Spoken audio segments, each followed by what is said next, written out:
Chat. What is good with y'all niggas, man? I ain't do a desktop video in a little minute, man. I fuck with everybody that's been fucking with me, man. We've been going a little crazy on the YouTube, man. We chasing that 1K soon. Y'all already know what the fuck going on, man. I got some more TNA slander for y'all boys, man. Hey, shout out TNA, but y'all gotta bow. Y'all gotta get this work. I ain't even gonna hold you, man. So look, we've talked about it a few times. It has been 2 years since WWE really started fucking with TNA. Since whoever was in the Royal Rumble, my apologies, I don't necessarily remember off the top of my head. Was it Jordan Grace that entered first or Trinity? I don't remember who, but 2 years since that moment, and we are now a year and some change in this NXT TNA partnership, man.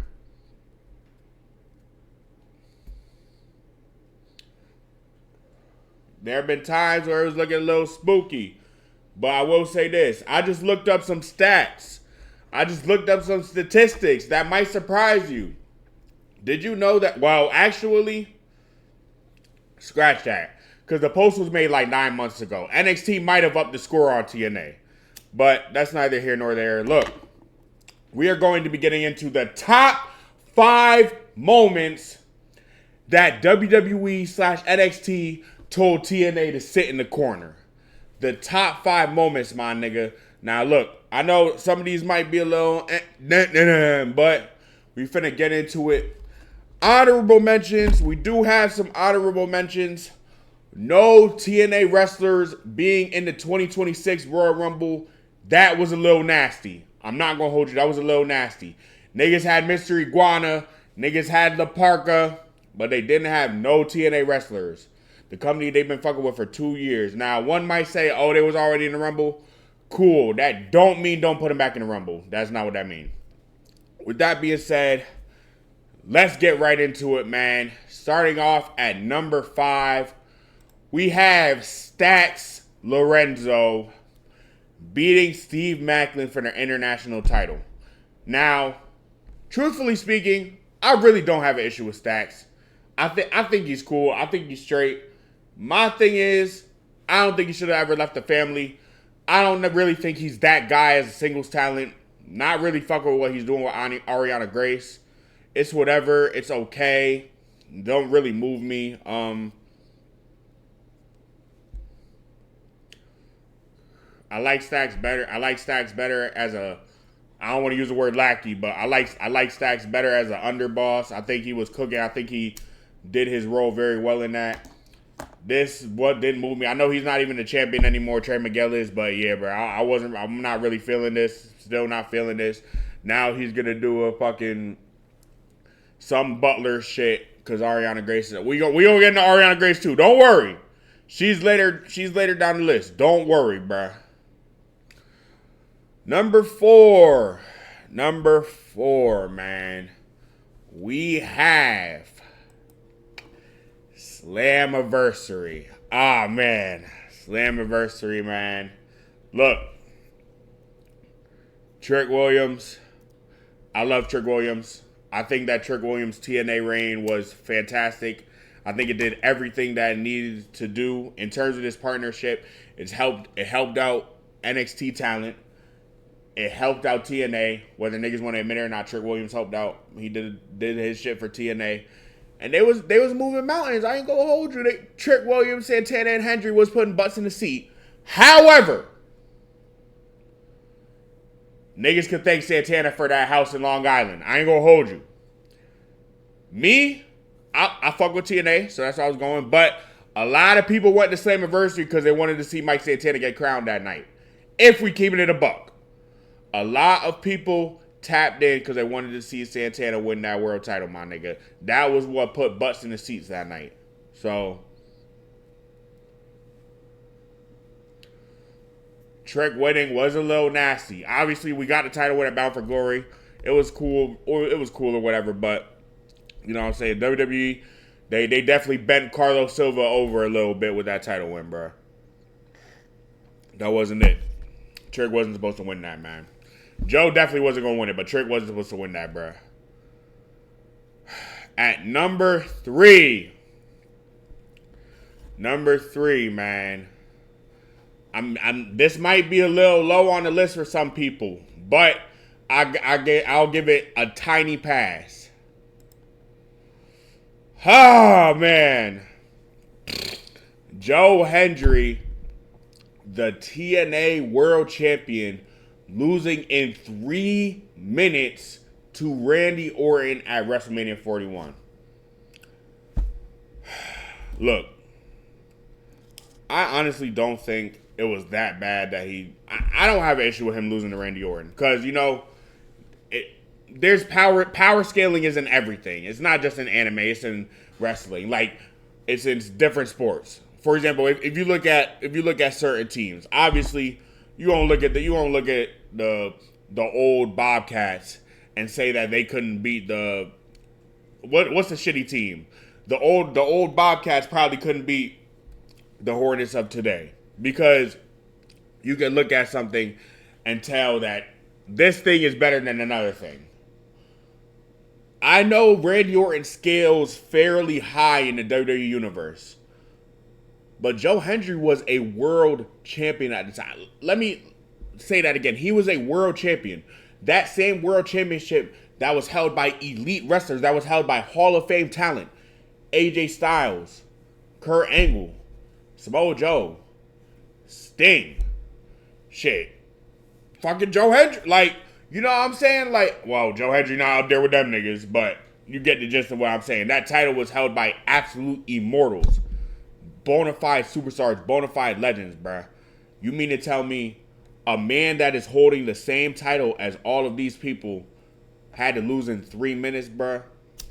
Like, my nigga could have at least hit a standing ovation. Like, he could have at least put up a better match, leave Orton a little confused. Like, it could have been a better squash match than that, bruh.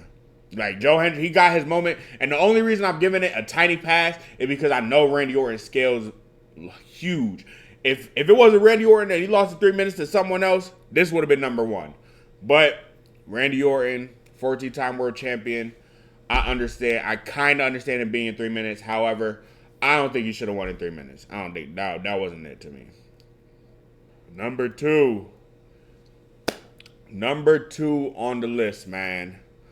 Now, this might arguably be number one, but number two is Leon Slater versus Javon Evans. Why is Leon Slater versus Javon Evans number two? Leon Slater versus Javon Evans is number two on this list of cucking because this is supposed to be a match that set the tone for the rest of the industry. This is supposed to be a match that let everybody who was watching know, yo, these two are up. Whoever wins this match, the other one is going to have to be chasing them. Whoever wins this match, this is the match for the future of the industry, bro. Leon Slater versus Javon Evans. And I'm not even trying to, not make it about race, but truthfully, how could I not? Two young, elite, black talents competing for one of the most prestigious prizes in the business. Yes, the X Division title that was held by, oh my God, I'm not even going to get into it, bro. I'm going to be listing names all day. This X Division championship that means so much to TNA, that means so much to their business, that X Division championship that has influenced literally thousands of wrestlers. They competed for it at Bound for Glory, and it ended in a dark state interference.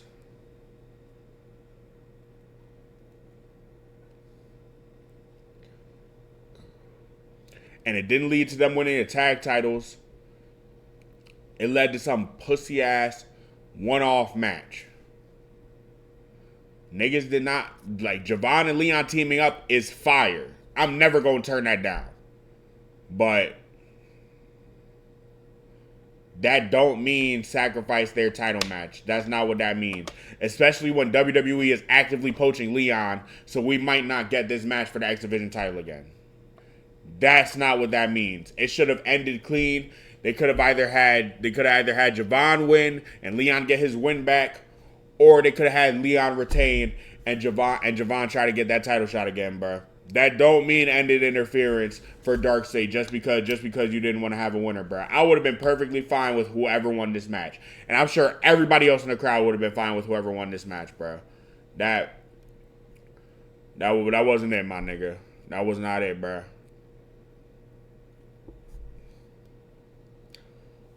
And this was the type of shit this is the type of shit that be reminding people to laugh at TNA. This is the type of shit that niggas go LOL TNA about, bro. Why? Like, what? Why? I don't get it, yo.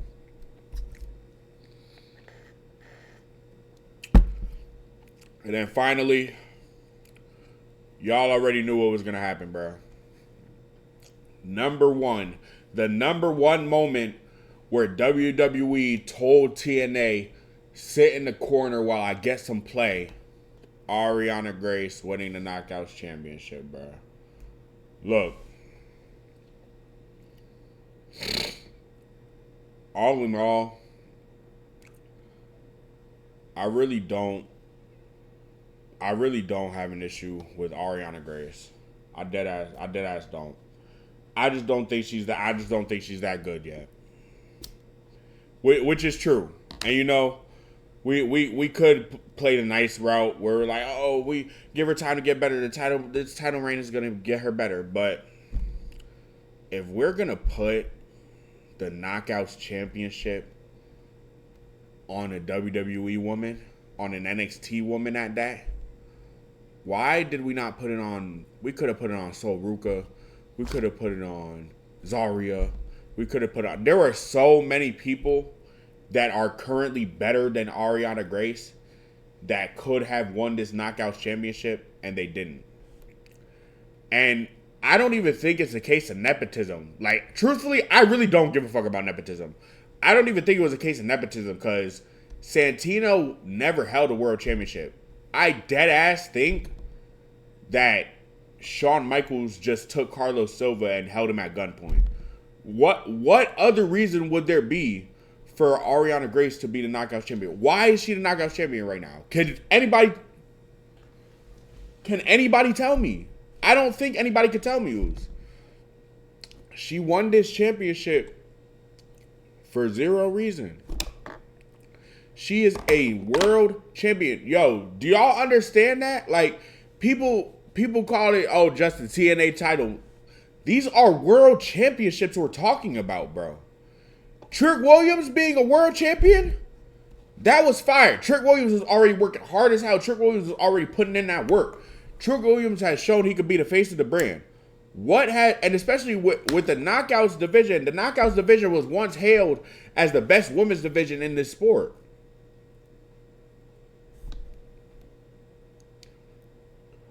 And now the supposed leader of the Knockouts is Ariana Grace. And Carlos Silva, you're going for that. You're going for this, bro. TNA is dead ass Look at this fucking shit. TNA's dead ass going for this, my nigga.